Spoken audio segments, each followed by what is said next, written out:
Hi friends, இந்த வீடியோவில் நம்ம எதை பற்றி பார்க்க போகிறோம்னா, உங்கள் வீட்டில் இருக்கக்கூடிய இந்த எல்இடி பல்ப் இந்த மாதிரி பிளிங்காய் எரிஞ்சுது, அதாவது சுவிட்ச் போடாமே இந்த மாதிரி பிளிங்காய் எரியுது அப்படின்னா கண்டிப்பாக நீங்கள் கவனம் செலுத்தணும்.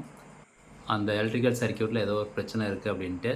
ஸோ எங்கள் வீட்டில் எந்த மாதிரி பிரச்சனை இருந்தது அப்படிங்கிறத நான் உங்களுக்கு எக்ஸ்பிளைன் பண்ணுறேன். உங்கள் வீட்லேயும் சப்போஸ் இதே மாதிரி இஷ்யூ இருந்தால் நீங்களும் இந்த மெத்தடை பயன்படுத்தி செக் பண்ணி பார்த்துக்கோங்க.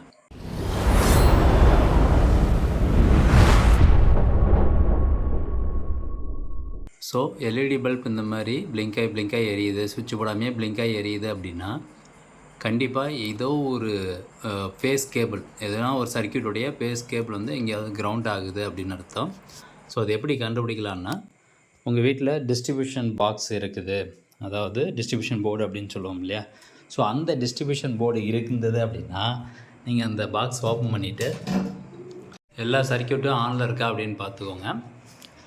சப்போஸ் உங்கள் வீட்டில் டிஸ்ட்ரிபியூஷன் போர்டு இல்லை, மெயின் டிபி இல்லை அப்படின்னா ஃபியூஸ் மட்டும் தான் இருக்குது. அப்படிங்கும்போது எல்லா சுவிட்சும் வந்து ஆன் பண்ணிக்கோங்க. உங்கள் வீட்டில் இருக்கக்கூடிய எல்லா சுவிட்சுமே ஆன் பண்ணிவிட்டு 1 by 1 நம்ம ஆஃப் பண்ணணும். இப்போ எம்சிபி இருக்குன்னா ஒவ்வொரு எம்சிபியாக வந்து ஆஃப் பண்ணுங்க. அல்லது சுவிட்ச் டேரெக்டாக ஃபியூஸ்லேருந்து சுவிட்சுக்கு தான் வருதுன்னா ஒவ்வொரு சர்க்யூட்டாக வந்து நம்ம ஆஃப் பண்ணணும். ஸோ எங்கள் வீட்டில் நான் ஒவ்வொரு எம்சிபியாக வந்து ஆஃப் பண்ணி பார்த்தேன். அப்படி ஒரு சர்க்யூட் ஆஃப் பண்ணும்போது அந்த எல்இடி பிளிங்க் ஆகிறது ஸ்டாப் ஆயிடுச்சு. அந்த சர்க்யூட் எங்கே கனெக்ட் ஆகிடுச்சு அப்படின்னு பார்த்தீங்கன்னா, பெட்ரூம்க்கு வரக்கூடிய சுவிட்ச் பாக்ஸில் எல்லாமே அந்த சர்க்யூட் கனெக்ட் ஆகிருந்தது. இதுலேயும் அதே மாதிரி ஒவ்வொரு சுவிட்சாக நாங்கள் ஆஃப் பண்ணி பார்த்தோம்.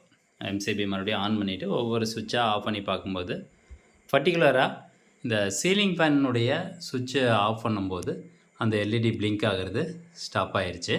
இது என்னடா அது, சீலிங் ஃபேன் ஓடிட்டு தானே இருக்குது, அப்புறம் ஏன் பிளிங்க் ஆகுது அப்படின்னு சொல்லி சரி கொஞ்சம் டீப்பாக செக் பண்ணி பார்க்கலான்னு சீலிங் ஃபேனுடைய ஸ்பீடு பார்த்திங்கன்னா ஒரு 2, 1 அந்த மாதிரி மைனஸ் ஸ்பீடில் வச்சோம்.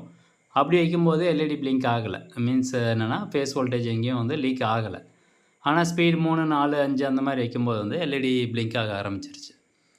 அப்போ ஏதோ ஒரு இஷ்யூ இருக்குது, ஃபேனில் உள்ள ஏதாவது வைண்டிங் போயிடுச்சா, இல்லை வேறு எதனா இஷ்யூ இருக்கா அப்படின்னு சொல்லி செக் பண்ணுறது. ஃபேனை ஆஃப் பண்ணிட்டு மேலே ஏரியெல்லாம் செக் பண்ணி பார்க்கும்போது தான் தெரிஞ்சது, அந்த ஃபேஸ் கேபிள் பார்த்திங்கன்னா இப்போ நீங்கள் ஃபோட்டோவில் பார்த்துட்ருக்கீங்க, அந்த ஃபேஸ் கேபிளினுடைய இன்சுலேஷன் டேமேஜ் ஆகிட்டு அது எப்போல்லாம் வந்து ஸ்பீடு வேகமாக சுற்றுதோ அப்போ வந்து அந்த வைப்ரேஷனில் நம்மளுக்கு அந்த இன்சுலேஷன் டேமேஜ் ஆன கேபிள் ஃபேனுடைய பாடியில் டச் ஆகுது.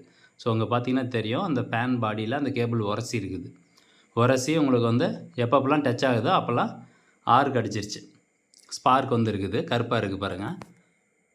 சரி, இதுதான் பிரச்சனை அப்படின்னு கண்டுபிடிச்சாச்சு. இது எதனால் உரசுது அப்படின்னா, அந்த கேபிள் லூப் லென்த் வந்து அதிகமாக வச்சுருந்தாங்க. ஸோ அதனால் இந்த வீடியோ எதுக்காக மேக் பண்ணியிருக்குன்னா, உங்கள் வீட்டில் இருக்கக்கூடிய சீலிங் ஃபேனில் கேபிள் கனெக்ட் பண்ணியிருப்பாங்க. அந்த கேபிள் ஃபேன் சுற்றும் போது பாடியில் உரசாமல் இருக்கிற மாதிரி நம்ம பார்த்துக்கணும். ஸோ அந்த மாதிரி இருந்துச்சுன்னா இந்த மாதிரி இஷ்யூ வராது. அதுக்கப்புறம் நாங்கள் அந்த இன்சுலேஷன் டேமேஜ் ஆன கேபிளை கட் பண்ணி தூக்கி எறிஞ்சிட்டு மறுபடியும் புதுசாக வந்து டெர்மினேஷன் பண்ணியாச்சு. இப்போது இஷ்யூ வந்து ரிசால்வ் ஆயிடுச்சு. இப்போ அந்த மாதிரி எதுவும் அந்த எல்இடி பல்ப் எதுவும் பிளிங்க் ஆகிறதில்ல. இப்போ நீங்கள் கேட்கலாம், இஎல்சிபி எங்களுடைய டிபியில் இருந்தது, மீன்ஸ் ஆர்சிசிபி இருந்துச்சு, ஆர்சிசிபி ட்ரிப் ஆகலை. ஏன் அப்படின்னா வித்தின் ஒரு மைக்ரோ செகண்ட்ஸில் அது வந்து டச் ஆகிட்டு போயிடுது, அதனால் ட்ரிப் ஆகலை. எப்போல்லாம் வந்து ஸ்பீடு ரைஸ் பண்ணுறோம் ஃபேன்லேயோ அப்போ தான் வந்து நம்மளுக்கு இந்த மாதிரி இஷ்யூ வந்துச்சு. ஸோ அதனால் உங்கள் வீட்டில் இந்த மாதிரி சீலிங் ஃபேனில் கேபிள் எதுவும் டச் ஆகிருக்கா அப்படிங்கிறத ஒரு தடவை என்ஷூர் பண்ணிக்கிறது நல்லது. இது ஏர்லியராக நம்ம பார்த்துட்டோம். இன்னும் அதிகமாக வந்து இன்சுலேஷன் டேமேஜ் ஆகிருந்ததுன்னா என்ன ஆகும், நம்மளுக்கு ஓவராக வந்து ஷார்ட் சர்க்யூட் ஆகிட்டு ஃபயர் ஆகிறதுக்கு கூட வாய்ப்பு இருக்குது. ஏன்னா பெட்ரூமு இல்லை ஹால்லையோ எங்கேயாவது வந்து ஃபயர் வந்துச்சு அப்படின்னா அது ரொம்பவே கஷ்டமாக இருக்கும். ஸோ அதனால் இந்த மாதிரி ஒரு இன்சிடெண்ட் வந்து தவிர்க்கணும். இந்த எல்இடி பல்ப் தான் எங்களுக்கு அந்த இன்சிடெண்ட் வந்து காட்டி கொடுத்துச்சு.